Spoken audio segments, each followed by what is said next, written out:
تنزیل من رب العالمین، یہ اتارا گیا ہے رب العالمین کی طرف سے۔ اور آگے کیا کہا، آفا بہذا الحدیث، کیا اس قرآن کے بارے میں انتم مدہنون، تم کوتاہی کرتے ہو، جبکہ یہ اتارا رب نے ہے اور رب رب العالمین ہے، یہ اس نے اتارا اور تم اس کے بارے میں غفلت کرتے ہو، تم اس کو معمولی سمجھ رہے ہو، جو رب کا کلام ہے اس کو تم معمولی سمجھ رہے ہو۔ یہ کل ہمارے کسی دوست نے پوچھا تھا کہ عربی قرآن نہیں پڑھنا آتا تو کیا ہم صرف اردو پڑھیں تو کیا ثواب ملے گا؟ تو یہ بات ذہن نشیر ایک میں نے ان کو 2 لفظی جواب یہ دیا، میں نے کہا اردو ترجمہ جو ہے بہت بڑے مفسر نے بھی کیا ہو تو وہ بندے کے الفاظ ہیں، کیا ان کا مقابلہ ان لفظوں سے ہو سکتا ہے جو میرے رب کا کلام ہے؟ کبھی بھی نہیں ہو سکتا، اگرچہ اس کا معنی، مفہوم، ترجمہ، تشریح، تفسیر سب سمجھ آئے گی، لیکن وہ جو روح کی غذا ہے وہ رب کے کلام میں رکھی گئی ہے، اور وہ میرے اور آپ کے لفظوں میں کبھی بھی وہ تاثیر نہیں ہو سکتی۔ تو ہمیں اگر ایسی محرومی ہے کہ ہم نے ابھی تک قرآن پڑھنا اوپر سے دیکھ کر ہی نہیں سیکھا،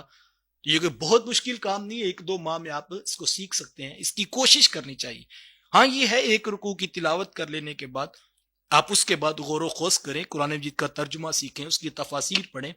اس کے اندر تدبر کریں، اس کے اندر تفکر کریں، تو یقیناً یہ بڑا عمل ہے۔ ہاں اس پر کمپیریزن اگر آپ دیکھیں کہ ایک شخص 10 مرتبہ قرآن مجید رمضان المبارک میں مکمل کرتا ہے، وہ روزانہ کے 3 پارے پڑھتا ہے، 4 پارے پڑھتا ہے، 5 پارے پڑھتا ہے، تو بہت بڑا عمل ہے کہ 10 مرتبہ اس نے اوپر سے دیکھ کے قرآن پڑھا۔ لیکن اس پر مفسرین فرماتے ہیں دوسرا شخص اس نے صرف بیٹھ کر 2 آیات پڑھی، تلاوت کی، اس کے بعد اس نے ترجمہ پڑھا، 10 منٹ بیٹھ کر غور و خوض کرتا رہا کہ اس میں لکھا کیا ہوا ہے۔ 20 منٹ کے کام کے بعد جب وہ اٹھنے لگا تو اس نے فیصلہ یہ کیا کہ میں تو زندگی ایسے گزار رہا ہوں اور میرے رب نے کہا نہیں ایسے گزار۔ اب وہ اٹھنے سے پہلے فیصلہ کرتا ہے کہ آج کے بعد زندگی قرآن کے مطابق گزاروں گا۔ علماء فرماتے ہیں 10 مرتبہ قرآن پڑھنے والا پیچھے ہے، 2 آیات پر غور و خوض کر کے عمل کا جذبہ رکھنے والا یہ آگے کھڑا کیا جائے گا۔ کیوں؟ یہاں پر ذہن میں سوال تو 10 مرتبہ ایک شخص نے قرآن مکمل کیا، چھوٹا عمل نہیں ہے، بہت بڑا عمل ہے، لیکن یہ 2 آیات پہ غور و خوض کر کے عمل کی راہیں درست کرنے والا یہ بڑے درجے پہ کیوں ہے؟ تو کہا اس کی وجہ یہ ہے کہ اس نے اگرچہ 20 منٹ لگائے ہیں، لیکن اس نے اس کام پر 20 منٹ لگائے ہیں جس مقصد کے لیے قرآن کو نازل کیا گیا تھا۔ اس نے رب کی منشا اور مقصود جو تھا اس کو حاصل کیا۔ اس بات کا انکار نہیں ہے کہ اس کے حرف حرف کے اندر جو ہے وہ برکتیں رکھی گئی، اس کے لفظ لفظ کے اندر 10 جو ہے وہ نیکیاں اور گناہوں کے مٹنے کا مجدہ رحمت اس کے ساتھ جڑا ہوا ہے۔ لیکن یہ بات ذہن نشیر ہے کہ قرآن مجید کو پڑھنا، اس کو سمجھنا، اس کے معنی اور اس کے مفاہیم کے اندر اترنا یہ مقصود ہے،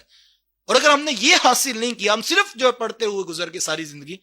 تو پھر ہم نے وہ مقصد حاصل نہیں کیا۔ اس پر مجھے اور آپ کو بار بار غور کرنا ہے، اور جب بھی قرآن پڑھیں، آج رمضان المبارک کا موسم ہے اور خوبصورت لمحات ہیں، راتوں کی تنہائیوں میں اٹھ کر پڑھیں، اللہ اکبر۔ اور جب آپ قرآن پڑھیں گے یقین جانیں، میرا اس بات پر مشاہدہ ہے، تجربہ ہے، آپ 3 ماہ تک یہ مشق کریں، صرف 2 آیات پڑھیں، معنی، ترجمہ، تشریح، تفسیر، مفہوم دیکھیں، کہیں پر سمجھ لگتا اپنا قرآن مجید ایک الگ رکھیں اور اس پر سائٹ پر نشانی لگا لیں کہ یہ مجھے مفہوم، مطلب اور معنی سمجھ نہیں آ رہے۔ ہفتے بعد، 10 دن بعد کسی عالم کے پاس بیٹھ جائیں، وہ جو آپ نے پڑھا 4، 6، 10 آیات کو، ان کو سیکھ لیں، یقین جانیں آپ 3 ماہ کا یہ وظیفہ پڑھیں، 3 ماہ کے بعد آپ کو لگے گا یوں جیسے سارا قرآن اترا ہی صرف میری ہدایت کے لیے ہے۔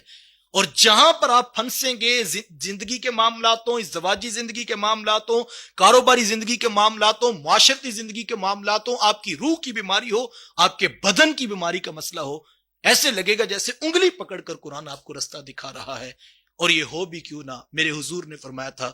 کہ قرآن آسمان سے لٹکتی ہوئی وہ رب کی رسی ہے جس کا ایک سرا تمہارے ہاتھ میں ہے اور دوسرا تمہارے رب کے ہاتھ میں ہے۔ تو میں اور آپ خوش قسمت ہیں کہ مجھے اور آپ کو اللہ نے وہ کلام دے دیا۔ دیکھیں، ہم نے کل بھی کہا تھا کہ جب ہم گفتگو کرنے لگے تو ہم نے کل گفتگو نہیں کی، کیوں؟ اس لیے کہ میں نے سمجھا کہ میرے استاذ المکرم کا بیان ہے تو میرے سے تو بہت اعلیٰ، بہت عرفہ، بہت اچھی فکر، بہت اچھا انداز، جب سب کچھ وہاں پر موجود ہے پھر میں خاموش ہو گیا، تاکہ مجھے اور آپ کو سب کو وہاں سے روشنی مل جائے۔ جب وہ میسر ہے تو پھر سورج کے ہوتے ہوئے دیے کی کیا حیثیت اور اوقات ہوگی. تو اسی طرح جب میرے اور آپ بڑے بڑے مفکرین کے اقوال آپ پڑھیں، بڑے بڑے محدثین کے اقوال آپ پڑھیں، مفسرین کی رائے آپ پڑھیں،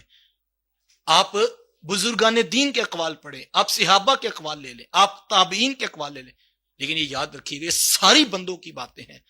جو قرآن مجید ہے وہ رب کا کلام ہے. اس جگہ پہ جب آپ آ کر صرف اس تصور میں گم ہو جائیں کہ یار میں اس قابل کہاں